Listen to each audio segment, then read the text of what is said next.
So here's a brief introduction to getting started with Replit. This video will help you in your lesson and will get you to start using C++. So what we're going to do to begin with, this is just going to help you set up the environment and get ready.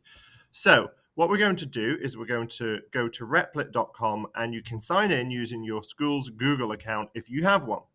Now, if you go to create Replit, all right, we are going to go down the list and we're going to look for the C++ example.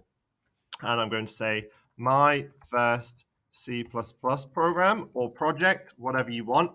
And once you've done that, you click on the Create Replit button, and that will then start getting you set up. And what you'll see here is you will have your first program. Now, what we have here is we have our programming environment, and at the top here, you can press Run, and this will be output on the console here. So you can see a number of things here. You've got include IOStream, all right? This is at the top of every C++ program you will find, all right? And sometimes they will also have this second line, but it hasn't got this here, called using namespace,